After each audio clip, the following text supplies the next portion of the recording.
आवर्त सारणी का पार्ट 1 हम लोग पढ़ चुके हैं। आज पढ़ने वाले हैं आवर्त सारणी का पार्ट 2। पार्ट 1 में हम लोग बताए थे त्रिक सिद्धांत जो डोबरनर जी दिए थे, ठीक है। अष्टक का नियम न्यूलैंड दिए हैं। आवर्त सारणी मेंडलीव जी दिए हैं। आधुनिक आवर्त सारणी मोस्ले दिए हैं, ठीक है। ये हम लोग कल पढ़ चुके थे, ठीक है। आज देखिए पढ़ेंगे आवर्त सारणी। चूंकि सबसे ज्यादा जो क्वेश्चन पूछा जाता है वो आवर्त सारणी से ही पूछा जाता है, उसके बाद आधुनिक आवर्त सारणी से पूछा जाता है। तो आवर्त सारणी से आज थोड़ा सा डिटेल से पढ़ेंगे, ठीक है। देखिए, तत्वों का एक सारणी में व्यवस्थित करने की प्रक्रिया को पीरियोडिक टेबल कहा जाता है। मतलब कि जब तत्व को लिखने के लिए क्या किए, एक व्यवस्थित क्रम बनाए, ठीक है ना। और उसी व्यवस्थित जो प्रक्रिया है उसी को पीरियोडिक टेबल कहा जाता है, ठीक है। जैसे देखिए, डोबरनर के समय टोटल कितना तत्व था, तो डोबरनर जी के समय टोटल तत्व का खोज हुआ थे 21, लेकिन लागू जो हुआ था मात्र 9 तत्वों पर लागू हुआ था। उसके बाद तो फेल हो गया वो, ठीक है। लेकिन कल हम जो पिछला वीडियो में बताए हैं कि डोबरनर के समय 9 तत्व है, लेकिन 9 तत्व नहीं है, 9 तत्व पर लागू हुआ था। उनके समय में टोटल 21 तत्व है था, ठीक है ना, 21 तत्व था। इसलिए सुधार लीजिएगा उसको, ठीक है। 21 तत्व डोबरनर जी के समय में था। और 21 के बाद जो खोज हुआ है 56 तक, वो आपको अष्टक का नियम न्यूलैंड जी खोज किए हैं। और 56 के बाद 63 तक जो दिए हैं वो आपको मेंडलीव दिए हैं। तो इस प्रकार जो एलिमेंट था, एलिमेंट को एक व्यवस्थित क्रम में लिखे, कौन, ये मेंडलीव। और उसी व्यवस्थित जो क्रम है, वो प्रक्रिया है, उसी को बोला जाता है आवर्त सारणी, ठीक है। तो सबसे पहले जो आवर्त सारणी बनाए थे, जो तैयार किए थे, वो आपको मेंडलीव ही किए थे। इसीलिए आवर्त सारणी का पिता या फिर जनक बोला जाता है किनको, तो मेंडलीव को। ये याद रखिएगा, ठीक है। आधुनिक, लेकिन यहाँ पे आधुनिक आवर्त सारणी के जनक कौन है, तो आधुनिक लगा देगा आधुनिक आवर्त सारणी, तब मोस्टली हो जाएंगे। लेकिन आवर्त ऐसे पूछेगा आवर्त सारणी के, तो मेंडलीव हो जाएगा। मेंडलीव कहाँ के रहने वाले थे, तो कल बता चुके हैं, रूस के रहने वाले थे, ठीक है। 1869 में दिए हैं। अब देखिए, प्रथम बार जब आवर्त सारणी बना था, तो प्रथम बार आवर्त सारणी बना था, कौन बना था, मेंडलीव बना था। तब कुल तत्व कितना था, तो 63 था, ठीक है। जिसमें से प्रथम तत्व कौन था, तो प्रथम तत्व हाइड्रोजन था। और अंतिम तत्व यूरेनियम था। कौन था, यूरेनियम, ठीक है। तो ये अच्छा प्रश्न है कि प्रथम बार जब आवर्त सारणी बना था तो उसमें अंतिम तत्व कितना था, तो अंतिम तत्व यूरेनियम, चूंकि यूरेनियम तक ही खोज हुआ था। और प्रथम हाइड्रोजन हो जाएगा। मेंडलीव के आवर्त सारणी में अंतिम से दूसरा तत्व कौन था, तो अंतिम से दूसरा बोल रहा, तब आपको थोरियम हो जाएगा। अंतिम यूरेनियम और अंतिम से दूसरा हो जाएगा थोरियम। यहां तक समझ में आ रहा है, कोई दिक्कत नहीं है, ठीक है। मेंडलीव के द्वारा जो तत्व खाली स्थान छोड़े थे, जैसे देखिए क्या किए थे कि मेंडलीव एक सारणी बनाए थे, और मेंडलीव जी ये भी अनुमान लगाए थे कि आगे चलकर जो है ना, आगे चलकर नए नए तत्व का खोज हुआ था। ये भी पूछा जाता है प्रश्न में कि किस वैज्ञानिक ने अनुमान लगाया था कि आगे चलकर नए तत्व का खोज होगा, तो ये मेंडलीव जी बनाए थे, मेंडलीव जी अनुमान लगाए थे, ठीक है। ये भी प्रश्न बनता है, याद रखिएगा। तो क्या कहते कि वो रिक्त स्थान छोड़ दिए थे, जब आवर्त सारणी जितना बनाए थे उतना में वो रिक्त स्थान छोड़ दिए थे, ठीक है।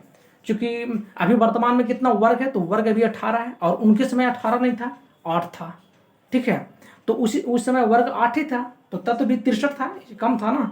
और अभी तो खैर 118 हो गया है, अभी 118 हो गया है, तो अभी वर्गों की संख्या 18 हो चुका है। तो जो स्थान खाली छोड़ दिए थे उसका नाम पहले वो अलग रखे थे, और वर्तमान में जब खोज हुआ तो उसका नाम अलग रखा गया। उसके बारे में भी हम लोग पढ़ेंगे, ठीक है। तो इसको पढ़िएगा, बढ़िया से समझिएगा, ठीक है। क्योंकि जो आवर्त सारणी, इससे क्वेश्चन पूछा जाता है। देखिए, ये है आवर्त सारणी जो मेंडलीव जी बनाए हैं, ठीक है ना। जो मेंडलीव जी बनाए हैं उसके बारे में देखिए। पहला तत्व कौन है, तो हाइड्रोजन है। अंतिम तत्व कौन है, तो यूरेनियम है, यू।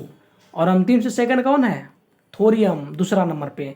देखिए, पहला में स्टार मारा हुआ, यहाँ पे याद रखिएगा, इसमें जो स्टार मारा हुआ है या फिर जो ब्लू कलर का दिख रहा है ना, ये तत्व जो ऐसा है, इसका खोज नहीं हुआ था, इसका खोज नहीं हुआ था। तो इसका तो खोज हुआ था नहीं, तो इसको तो गिनेंगे नहीं ना। तो सेकंड कौन बन जाएगा, थोरियम हो जाएगा। यूरेनियम के बाद तो खाली था, उसके बाद कौन है, थोरियम। तो सेकंड लास्ट कौन, थोरियम ही ना होगा, ठीक है। तो देखिए यहाँ पे SC एस्कैंडियम में भी इसका ही बाद में खोज हुआ है। ये है आपको जर्मेनियम, इसका ही बाद में खोज हुआ है।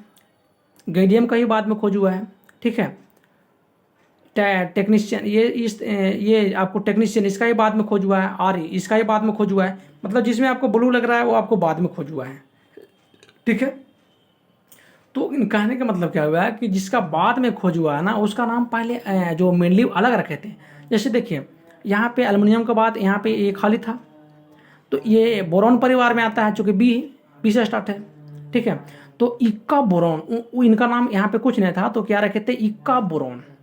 अब जब खोज हुआ तो खोज हुआ तो क्या रखे, स्कैंडियम को, स्कैंडियम को।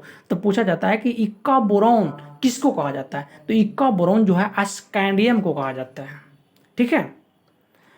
इक्का सिलिकॉन ये किसको कहा, इक्का के मतलब होता है रिक्त, जो स्थान रिक्त था उसका नाम इक्का, ठीक है ना। तो इक्का बोरॉन, बाद में नया खोज हुआ स्कैंडियम, तो इक्का बोरॉन किसको बोला जाता था, तो स्कैंडियम को बोला जाता था। इक्का सिलिकॉन किसको बोला जाता था, तो ये जर्मेनियम को, इक्का सिलिकॉन जो है वर्तमान में भी जर्मेनियम बोला जाता है। इक्का एल्युमिनियम को गैलियम बोला जाता है, गैलियम, चूंकि बाद में गैलियम इसका नाम रखा गया, ठीक है। इक्का मैग्नीशियम को टेक्नीशियम। बात समझ में आ रहा है, ठीक है। यहाँ तक कोई दिक्कत नहीं है। जो स्थान खाली था उनको मेनली क्या किए कि उनका नाम जो है वो अलग रखे थे। तो एग्जाम में ये हमेशा पूछता है, बहुत इंपॉर्टेंट ये, कि इक्का बोरॉन की किस तत्व को इक्का बोरॉन कहा जाता है, तो स्कैंडियम को बोला जाता है। इक्का एल्युमिनियम किसको बोला जाएगा, तो गैलियम को बोला जाएगा। इक्का मैग्नीशियम टेक्नीशियम को, इक्का सिलिकॉन जर्मेनियम को, ठीक है। यहाँ से देखिए इसका परमाणु संख्या भी याद कर लीजिए, ठीक है। स्कैंडियम की क्या आता है, संकेत SC और परमाणु संख्या 21 हो जाएगा। जर्मेनियम की परमाणु संख्या GE, यहाँ संकेत देखिए GE है और Ga, याद रखें दोनों में कंफ्यूजन एकदम नहीं होना है, ठीक है। GE बोलेगा तो जर्मेनियम, GE जर्मेनियम और Ga गैलियम, ठीक है, गालियम, Ga इस तरह से याद रखिए, गैलियम। तो गैलियम का 31 और जर्मेनियम का 32, टेक्नीशियम का 43 होता है, ठीक है। टेक्नीशियम का क्या होता है, 43। परमाणु संख्या पूछ लिया जाता है कभी कभी, ठीक है, इसलिए हम लोग को सब याद करना पड़ेगा ना। अब देखिए जो मेंडलीव जी तो आवर्त सारणी दिए थे, तो किस आधार पर दिए थे, कल भी बता चुके हैं। तो ये जो दिए है ना, ये परमाणु द्रव्यमान के बढ़ते हुए क्रम पर, परमाणु द्रव्यमान के घटते हुए नहीं, ऑक्सीजन तो रहेगा, लेकिन परमाणु द्रव्यमान के बढ़ते हुए क्रम पर। चाहे तो आप यहाँ पे आवर्त से इधर दाएं तरफ जाएं या फिर वर्ग से नीचे तरफ आइए। हाँ ये देखिए कल बताए थे आवर्त किसको बोलेंगे, तो आवर्त बोलते हैं क्षैतिज रूप को। ये देखिए क्षैतिज को क्या बोलेंगे, आवर्त। कितना आवर्त बताए थे, 7, तो 1 2 3, ठीक है, 4, ये पूरा 5 6 7, ठीक है ना। 1 2 3 4 5 6 7, आवर्तों की संख्या कितना, 7। और वर्ग कितना था, तो देखिए 1 2 3 4 5 6 7 8, वर्गों की संख्या 8 था, लेकिन 9 देता है क्रिया गैस के मिला करके। लेकिन रियली रूप जो है एनसीईआरटी बुक में आपको मिलेगा कि जो आपको आवर्त सारणी जो दिए हैं मेंडलीव जी, इनमें 8 वर्ग था। कितना, 8, कहेंगे 8 वर्ग, तो वास्तविक रूप में 8 वर्ग था, लेकिन 9 लिया जाता है क्रिया गैस को जोड़ करके, ठीक है। तो आपको वर्ग इनके समय 8 था और आवर्त कितना था, आवर्त तो 7 ही है, ठीक है, यहाँ तक कोई दिक्कत नहीं है। अक्रिय गैस भी इनके समय नहीं था, उस समय खाली था, देखिए इधर हम खाली दर्शाए हैं 0 ग्रुप वाला में, ठीक है ना। अक्रिय गैस था ही नहीं उस समय, खोज नहीं हुआ था उसका, ठीक है। अब यहाँ पे देखिए, यहाँ तक ये समझ में आ रहा है, कोई दिक्कत नहीं है। फर्स्ट हाइड्रोजन, लास्ट यूरेनियम, जो इनका सारणी है यही है, ठीक है। खाली स्थान छोड़े थे, इनका नाम पहले कुछ और था, इसे जो है एग्जाम में क्वेश्चन बनता है, पूछा जाता है, ये हम लोग देख चुके हैं। अब देखिए और कैसे पूछा जाता है, तो देखिए मेंडलीव के आवर्त सारणी में तत्व जो गड़बड़ हुआ था, अच्छा इनको फेल कैसे हुआ, इन जो आवर्त सारणी दिए थे तो फेल कैसे हुआ। देखिए फेल होने के 2 वजह बहुत इंपॉर्टेंट है।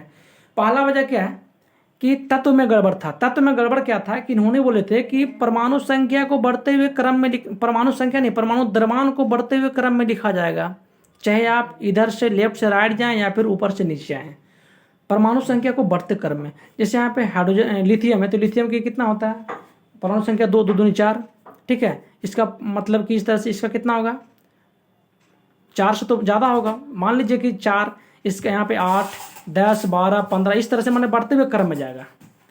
लेकिन हुआ क्या कि कुछ तत्व ऐसा है ना, उसका देखिए जैसे कि कोबाल्ट निकल में लेते हैं, तो कोबाल्ट का जो परमाणु द्रव्यमान है वो निकल से ज़्यादा हो जाता है, क्या होता है, निकेल से ज़्यादा हो जाता है। तो देखिए तो यहाँ पे काम नहीं करेगा ना, इनको कहना था परमाणु द्रव्यमान को बढ़ते हुए क्रम में, अब भाई बढ़ना चाहिए लेकिन यहाँ पे घट गया।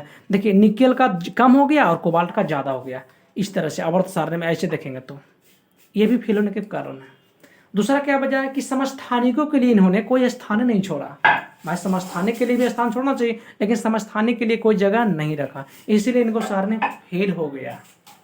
यहां तक समझ में आ रहा है, कोई दिक्कत नहीं है, ठीक है। अब क्वेश्चन देखिए किस आधार से, इस तरह से पूछा जाता है कि मेंडलीव के आवर्त सारणी में किस तत्व के बाद में जगह मिला है, माने कौन सा तत्व है जो बाद में जगह मिला है, किस तत्व का है तो बहुत सारा, लेकिन जो मुख है, जो प्रमुख है, इस तरह देखिए स्कैंडियम, जर्मेनियम, गैलियम, टेक्नीशियम, ये सब पूछा जाता है, ठीक है।